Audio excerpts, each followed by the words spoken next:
Welcome to the deep dive. Today we're doing something really specific. We're looking at every single verified artificial intelligence update published on just one day, November 7th, 2025. Yeah, and that single 24-hour window, it actually gives us an incredible snapshot of the AI landscape right now. What really jumps out is, well, you see major progress on two tracks at the same time. Okay, like what? On one side, you've got these fundamental research breakthroughs, really deep theoretical stuff. And on the other, intense, almost fierce geopolitical competition heating up over the actual hardware, the chips that make it all run. Right. So for you, our listener, our goal here is to piece together this picture. We'll cover the foundational research trying to fix some of AI's, persistent problems. We'll look at huge infrastructure spending, new products hitting the market, and definitely that global silicon curtain everyone's talking about. Let's dive into the research first. Let's do it. Okay, first up, a really interesting theoretical idea from Google Research. They're calling it nested learning. We usually think of these big AI models as one giant brain, right? Yeah. This seems to change that picture. It really does.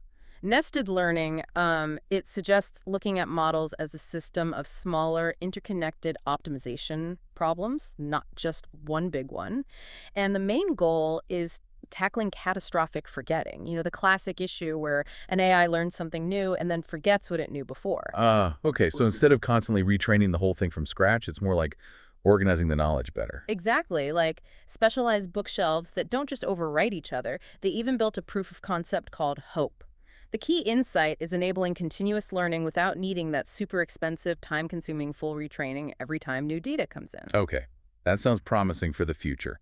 But what about right now? Where are the weaknesses in today's models? Well, Nvidia gave us a pretty clear picture there. They expanded their open CDA coding benchmark, Compute Eval. Key is that parallel computing platform from Nvidia. Right, so this isn't just any coding test. It's specifically about AI writing code for GPUs, for high-performance computing. Precisely. And they made it tougher, expanded it to 232 problems, adding over 100 new, really domain-specific challenges.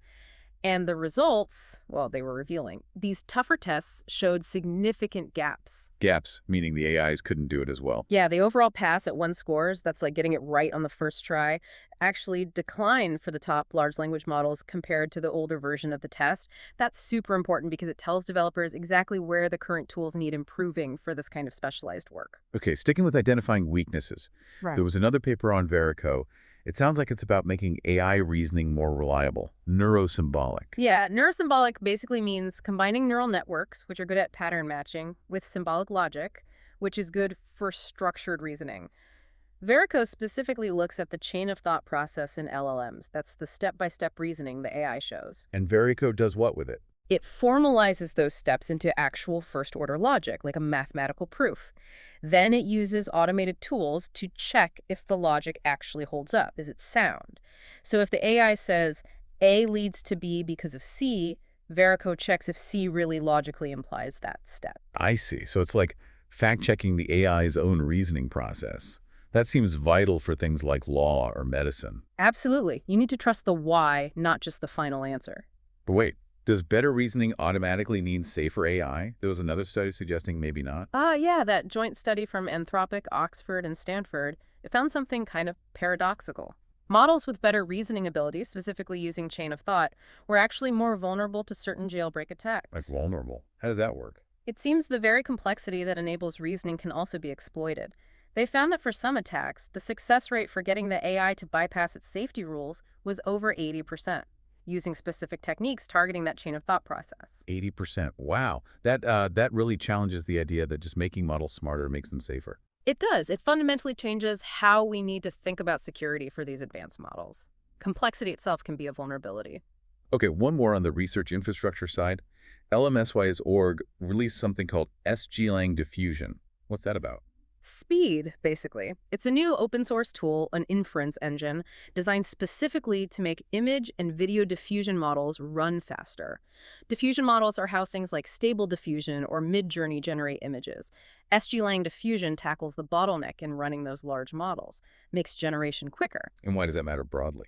It's important open source infrastructure, and it suggests we're seeing a convergence. The tools used to run language models and the tools for image video models are starting to look more similar, which could make building powerful multimodal AI apps easier and cheaper for developers. All right, so the research is moving fast.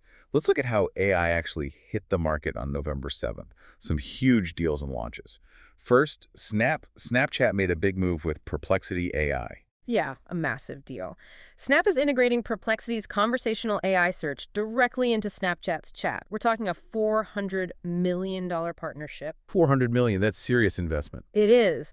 And it instantly gives Perplexity potential access to nearly a billion users who are already using chat on mobile. It signals a big shift, search becoming conversational embedded right into social apps.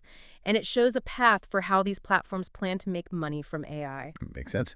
And speaking of massive user numbers, OpenAI's Sora video app launched on Android. Right. They dropped the invite codes and launched Sora on the Google Play Store in East Asia, the US, and Canada. The demand was huge. 470,000 installs on day one. 470,000. How does that compare? It's 4 times the downloads they saw when Sora first launched on iOS. So yeah, massive consumer appetite for AI video generation. Okay, we also saw some important regional moves, especially around data. Google I/O Connect in India. Yes, Google announced they'll be doing onshore processing for their Gemini 2.5 Flash model, meaning the computation happens within Google Cloud data centers physically located in Mumbai and Delhi. Why is that significant? It's all about data sovereignty and latency. For regulated industries in India, like banking or healthcare, knowing exactly where their data is processed is often a legal requirement. This addresses that directly. It's a major localization play. And while Google is localizing, big companies are deploying AI internally on a massive scale. Cognizant and Anthropic. Huge deployment. Cognizant is rolling out Anthropic's Claude models and, importantly, agentic tools, AI agents that can perform tasks to potentially 350,000 of their employees globally. 350,000 employees. What are they using it for? Things like modernizing old computer code, enterprise transformation tasks. It's one of Anthropic's biggest enterprise deals yet. And it shows these AI agent frameworks are moving beyond just experiments into really critical, large-scale business operations. Okay, critical tasks. Google also pushed AI into finance tools. Right, Google Finance got an upgrade. They integrated Deep Search, which uses their Gemini models, for more sophisticated financial analysis. And interestingly, they also started pulling in data from prediction markets, like Kalshi and Polymarket. Prediction markets, you mean where people bet on outcomes? Exactly. Pulling that data into Google Finance suggests they view that crowdsourced forecasting as potentially valuable, almost institutional-grade information.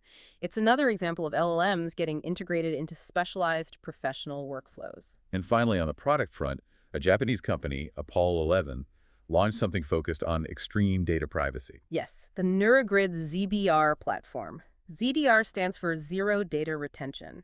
It's an enterprise AI platform designed to work with various AI models, but guarantees that no user data is ever stored or retained by the system. So for super sensitive information. Precisely. Think legal documents, medical records, confidential R&D. It addresses that critical enterprise need for absolute data privacy, particularly in regulated sectors. Shows a real focus from Japan on privacy-first AI solutions. Okay, talking about enterprise data and critical tasks inevitably brings us to the hardware, the chips, the data centers. And November 7th was dominated by the U.S.-China tech race here. The silicon curtain seemed to get thicker. It definitely did. The U.S. White House confirmed it's blocking Nvidia from selling even a scaled-down version of its Blackwell AI chip, the B30A, to Chinese customers. And remember, that B30A variant was specifically designed by Nvidia to try and meet the previous U.S. export controls for China. So even the compliant chip is now blocked. Apparently so. This action really crystallizes the idea of a split, a bifurcation in global AI development. Companies are being forced into separate tech ecosystems. It creates huge challenges, especially for companies like Nvidia, who reportedly still have massive orders, something like $500 billion worth for their high-end Blackwell and upcoming Rubin GPUs, just not from China anymore for the newest tech. Wow. $500 billion in orders elsewhere. But at the same time, we saw massive investment within the U.S., Meta's announcement. Yeah, Meta laid out plans to invest over $600 billion in the U.S. by 2028, specifically for AI-optimized data centers. $600 billion. That's an astronomical number. It is. It just underscores the sheer scale of capital investment these hyperscalers are making to build out the infrastructure needed for foundation models. It impacts everything: power grids, cooling tech, construction. But is that domestic spending enough to offset losing access to a market like China for chip makers? That's the billion, or rather trillion-dollar question, isn't it? It raises fundamental questions about long-term strategy versus short-term market access. And the competition isn't just geopolitical, right? A&D made some noise too. Absolutely. AMD's competitor chip series, the Instinct MI350, became widely available. They actually started volume production ahead of schedule. And the performance claims are impressive. Built on their CDNA4 architecture, they're touting a 35x leap in AI inference performance compared to their previous MI300 series. 35 times. Yeah, 35x. That's a significant jump. It positions AMD as a much stronger, credible alternative to Nvidia, which is crucial for customers looking for supply chain diversity and competitive pricing. Google's in this race too, with their own custom chips. Right, Google announced general availability for Ironwood, its 7th gen TPU, or tensor processing unit. These are designed for massive scale. They claim the architecture lets them connect up to 9,216 of these chips together in one system, one pod. Over 9,000 chips. Yep. And they're saying it delivers over 4 times the performance of their last generation TPU. So Google is definitely leveraging its custom hardware as a key advantage for its cloud services. And this whole infrastructure race isn't just a US-China story. Europe made a move too. A significant one. Nvidia partnered with Deutsche Telekom to launch a $1.2 billion industrial AI cloud based in Munich, Germany. Industrial AI cloud. Yeah, focused on manufacturing and industrial applications. They plan to equip it with up to 10,000 of Nvidia's latest Blackwell GPUs. It's a major statement about European AI sovereignty, reducing reliance on US or other foreign cloud providers, and positioning Germany for its Industry 4.0 goals. Okay, all this hardware competition and spending naturally leads to policy and regulation. And here, November 7th showed some real tension. Aggressive national mandates on one side, but also system failures and maybe even regulatory backpedaling elsewhere. The most direct mandate definitely came from China. New government guidance now requires that all new state-funded data centers must use domestically produced AI chips exclusively. Exclusively domestic. Wow. Does that apply only to future projects? No, and that's the really critical part. The guidance apparently requires data centers that are less than 30% complete to actually remove any foreign-made AI chips they might have already installed. Rip and replace. That's a serious escalation towards semiconductor self-sufficiency. It really is a very concrete step. Contrast that approach with India. India launched its national AI governance guidelines. It's their first comprehensive national framework, led by Professor Balaraman Ravindran. What's the goal there? It seems to be about finding a balance, encouraging innovation, while ensuring accountability and ethical use. They're trying to position India as a leader in responsible AI development, so more framework-based than mandate-based, at least initially. Okay, so different national approaches. But governance is clearly needed, right? Yeah. We saw issues with OpenAI's platform. We did. OpenAI had some significant problems, back-to-back service outages, and a pretty critical failure in their billing system for some of their models, like Codex and the GPT-5 Pro tier. Billing failure. What happened? Users started reporting that their accounts were showing huge, unexpected credit usage, massive credits being consumed, as some put it. OpenAI had to acknowledge it and ended up issuing $200 in free credits to affected users as a make-good. That's not great for trust, especially if businesses rely on them. Exactly. It really undermines their position as a stable, critical infrastructure provider, moving beyond just being a research lab. And there was another big setback, this time in the public sector, in South Korea. Yeah, a major one. South Korea's government had launched a big $850 million program for AI-powered digital textbooks in schools. But after only about 4 months, they had to make the program optional instead of mandatory. Why the rollback? A combination of things, apparently. Technical glitches with the platform, concerns about student data privacy, and teachers reporting significantly increased workloads trying to manage it all. It's a pretty stark example of the challenges in deploying AI rapidly in sensitive areas like education without enough testing and preparation. A policy failure meeting reality. Amidst these challenges, we also saw companies trying to be proactive about safety and ethics.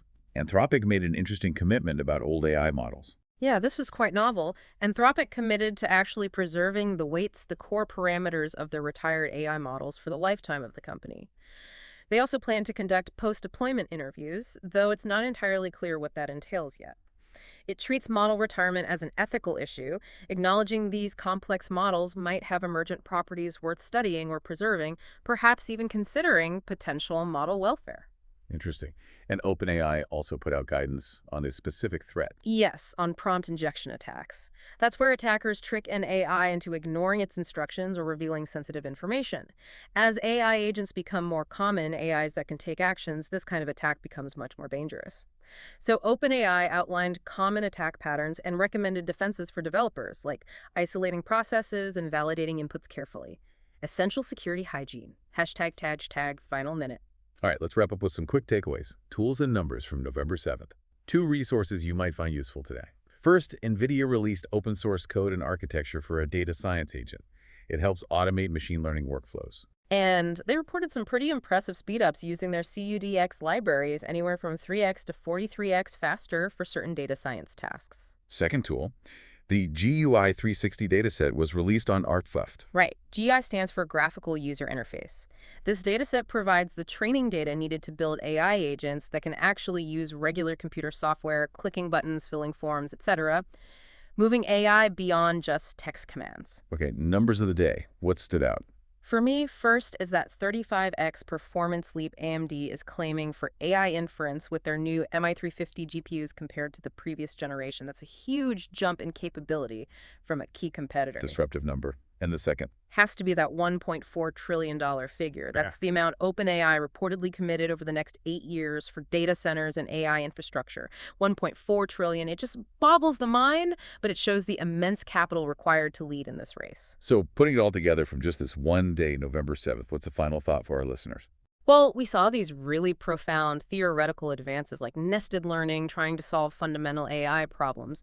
But happening at the exact same time, the physical hardware needed to run any AI, the chips, the data centers, became an even more intense focus of global geopolitical struggle. Right. Compute is both a scientific tool and increasingly a strategic national asset. Exactly. So the provocative thought is, when compute power is both the engine of scientific discovery and a jealously guarded resource, maybe even a weapon in economic conflict, how long can truly open, collaborative global science survive in that environment? That tension seems to define the path forward for AI right now.